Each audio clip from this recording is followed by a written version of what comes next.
Hello students, our next topic is liquid drop model. By this model, this is one of the nuclear model, we are explaining the binding energy curve. Okay, some important points regarding the nucleus are, the nuclear forces are short range forces and very strong, and the nuclear attraction between two protons is 100 times stronger than the electric repulsion between them. Right? We assume that interior mass densities are same. Okay. Then the fourth point is the binding energy per nucleon is almost constant, which we have seen from the binding energy curve. So keeping all these points in mind, we have to define or we have to find out a model to explain the nucleus. So the first approximation regarding this is that each nucleon in a nucleus is interacting only with its nearest neighbors. Right? So we can take either a solid model or a liquid model. So when we take the analog of a solid, we have to explain the stability of the atom, because in the solid model the atoms are in some fixed positions in the lattice points and they are vibrating. But when we take that analogy, we cannot explain the stability of the nucleus. So the second possibility is that the analogy of a liquid, which is almost extremely useful in understanding them.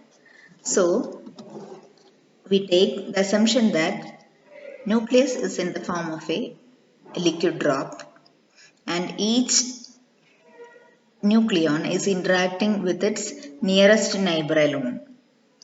Now we take the energy associated with each nucleon-nucleon bond has a value U. Therefore, energy associated with one nucleon is half U. Okay.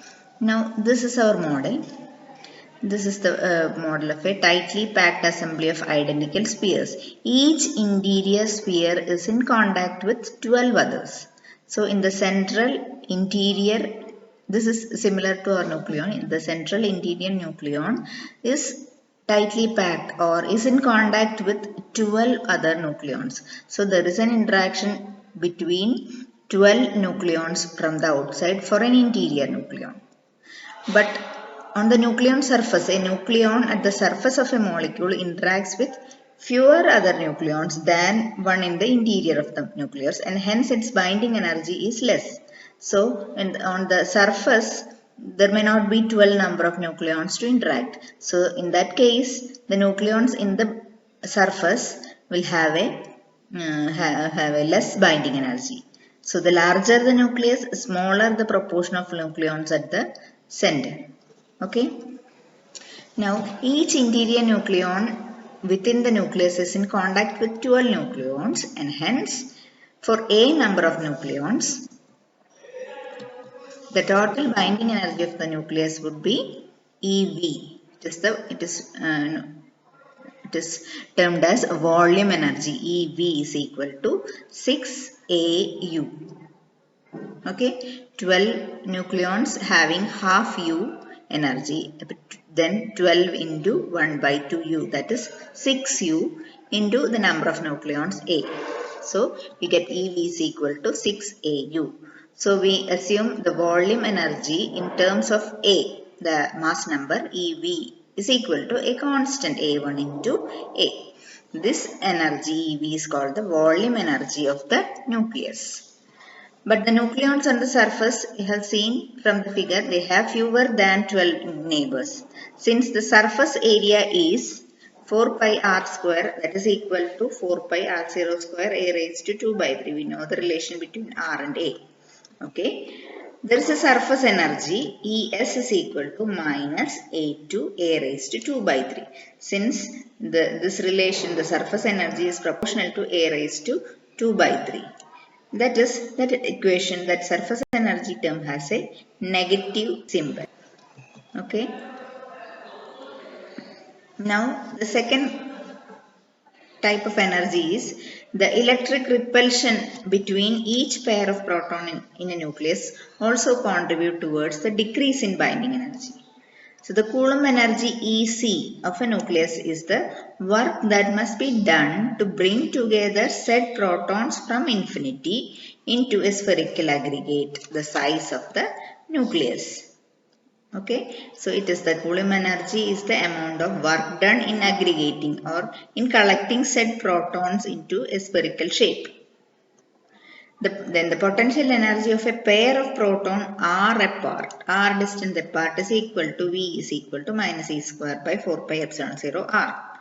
Since there are Z into Z minus 1 by 2 pair of protons, the Coulomb energy EC is equal to Z into Z minus 1 by 2 times V.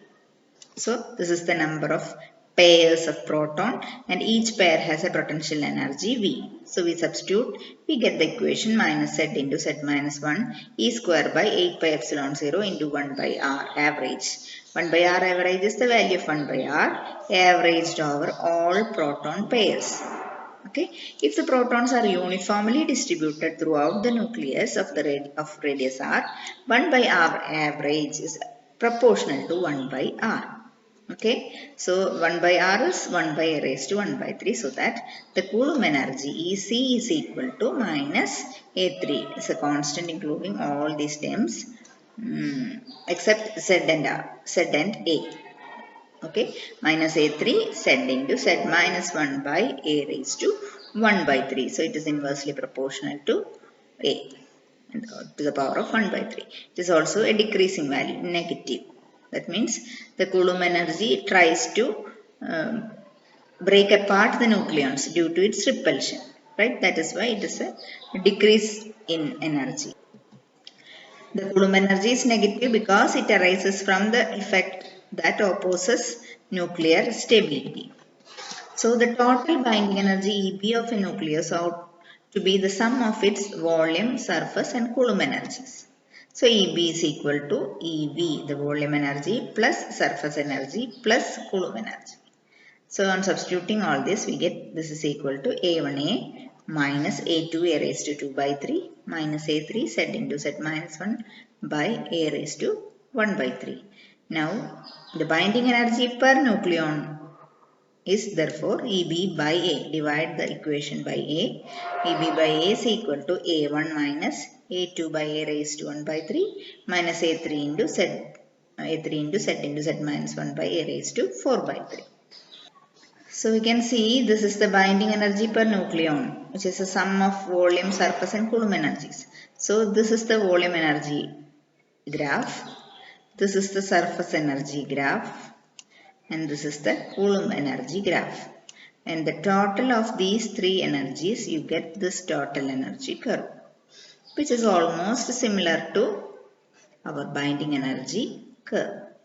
There are some corrections which are to be included in this equation, which will be dealt in the next slide.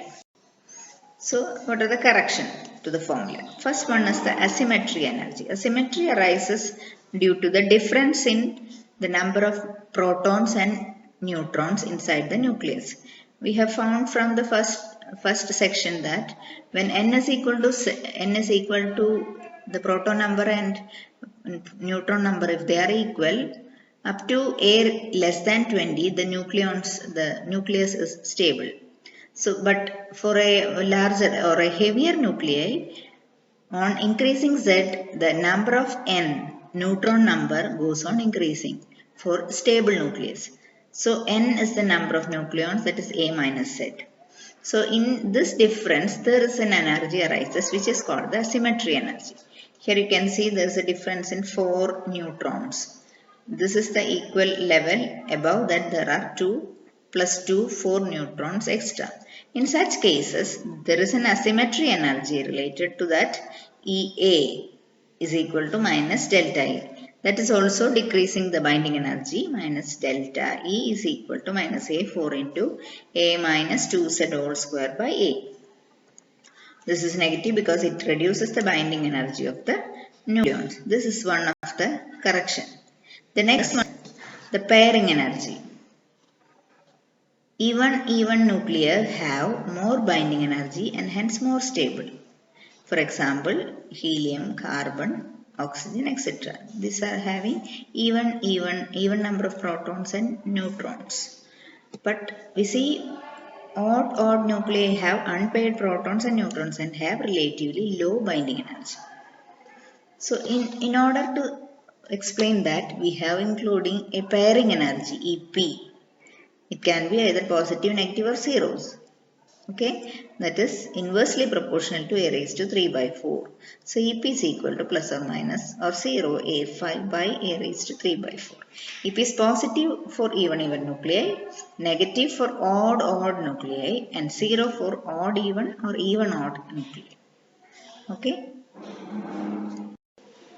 So the final expression for the binding energy of a nucleus of atomic number Z and a mass number A, which was first obtained by C.F. von Weizsäcker in 1935, it is the combination of all this, which is called the semi-empirical binding energy formula. EB is equal to A1A minus A2 a raised to 2 by 3 minus A3 z into z minus 1 by a raised to 1 by 3 minus A4 a minus 2z whole square by a plus or minus or 0 a raised A5 by a raised to 3 by 4.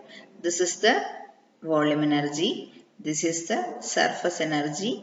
This is the Coulomb energy. This is the asymmetry energy. And this is the pairing energy. These are the set of coefficients that fit. It gives a good fit with the data is as follows. The values of A1 to A5. Okay.